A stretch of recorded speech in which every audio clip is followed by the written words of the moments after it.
সাপে কামড়ালে প্রাথমিকভাবে আমাদের কি করণীয়? সেটা একদমই করা উচিত নয়, কারণ তার ক্ষেত্রে টাইমটা অনেকটা গ্যাপ বেশি হয়ে যাচ্ছে, মানে যেগুলো মাসেল ইনভলভ করে। বা কিছু কিছু সাপ আছে হিমোটক্সিক বলে থাকি। এই 3 ধরনের সাপ গ্রেডিং করা আছে কোন কোন সিস্টেমকে অ্যাফেক্ট করবে। তাদের আমরা হসপিটাল পৌঁছতে বা স্বাস্থ্যকেন্দ্র পৌঁছতে অনেকটা দেরি হয়ে যায়, কিন্তু সবার ক্ষেত্রেই এটাই একটা বার্তা যে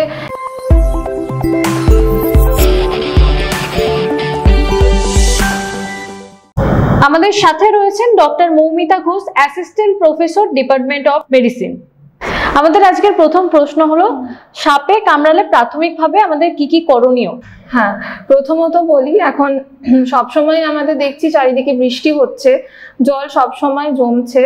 তো এই বর্ষাকাল আমরা বলতাম যে বেশি সাপে কামড়ায়, কিন্তু এখন দেখছি সবসময় আমাদের বৃষ্টি হয়ে চলেছে, সাপে কামড়ানো রোগী অনেক বেড়ে চলেছে। আর ইদানিং ভাবে সাপে কামড়ানো থেকে মৃত্যু পর্যন্ত অনেকের হয়ে যাচ্ছে। সেটা একটু টাইম কারোর বেশি বা কম, যারা ধরুন প্রথমেই নিয়ে চলে আসছে আমাদের হসপিটালে বা কোনো স্বাস্থ্যকেন্দ্রে যেখানে আছে কাছাকাছি, তো নিয়ে গেলে পেশেন্টের সার্ভাইভাল রেটটাও বাড়ছে। যদি কেউ মনে করছে যে আমরা বাড়িতেই তাকে চিকিৎসা করব, সেটা একদমই করা উচিত নয়, কারণ তার ক্ষেত্রে টাইমটা অনেকটা গ্যাপ বেশি হয়ে যাচ্ছে। কামড়ানো থেকে হসপিটাল পৌঁছানো পর্যন্ত একটা টাইম আছে, সেটা যদি একটু বেশি হয়ে যায় তাহলে আমাদের কিন্তু রোগীর পক্ষে অনেকটাই ক্ষতিকর। তো ফার্স্টলি আমাদের কি করতে হবে, পেশেন্টকে যখন সাপে কামড়াচ্ছে কোনো রোগীকে, তো ফার্স্ট আমাদের সবাই খুব ভয়েতে প্যানিক করে না, যে তো আমাদের বলতে হবে পেশেন্টকে যে যেন প্যানিকটা কম করে, ওকে আমাদেরকে সান্ত্বনা দিতে হবে। প্লাস হচ্ছে যে সমস্ত ব্যান্ডেজ এগুলো যেন না বাঁধে, পায়েতে টাইট করে যাতে ব্যান্ডেজ না বাঁধে, এর কারণে রক্ত চলাচলটা অনেকটা কম হয়ে যাবে, সেক্ষেত্রে কালো হয়ে যেতে পারে ওই জায়গাটা। তো সেটার জন্য তার কমপ্লেক্স বা যেগুলো আমরা বলি যে যেগুলো কমপ্লেক্স বেড়ে যেতে পারে কিছু তো সেগুলো আমরা ওদেরকে বারণ করব।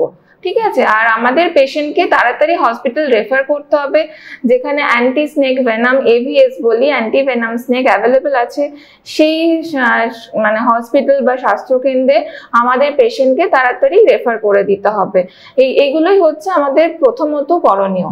রোগীর হাতে টাইম কতটা থাকে, বা মানে কতটা সময়ের মধ্যে আমাদের রোগীকে নিয়ে আসা উচিত?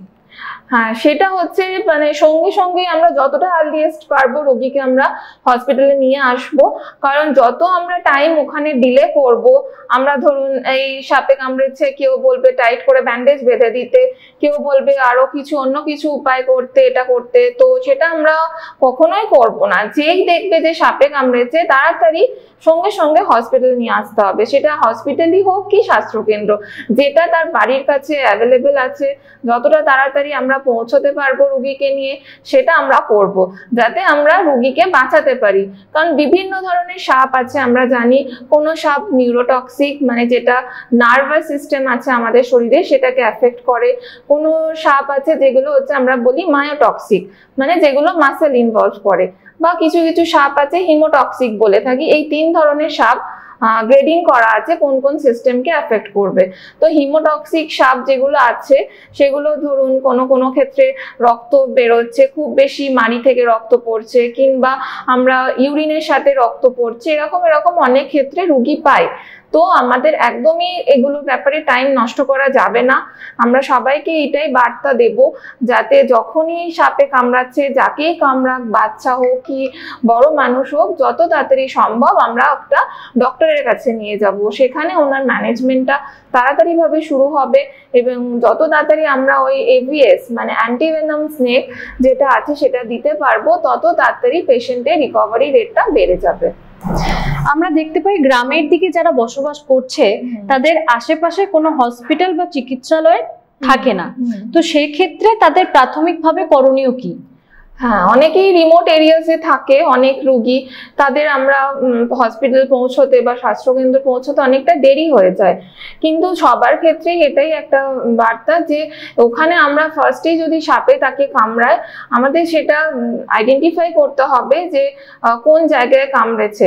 বেশিরভাগই মুখের ক্ষেত্রে বা যদি মাথার দিকে বেশিরভাগ কামড়ায়, সেগুলো খুব ডেঞ্জারাস। তো আমাদের একটাই করণীয়, তাকে যতটা সম্ভব তাড়াতাড়ি পৌঁছে দেওয়ার ব্যবস্থা নিয়ে ফার্স্টলি যদি কোনো কাউকে পায়ে কামড়ায় সাপে, তাহলে সেই পাটাকে ইমোবিলাইজ করতে হয়।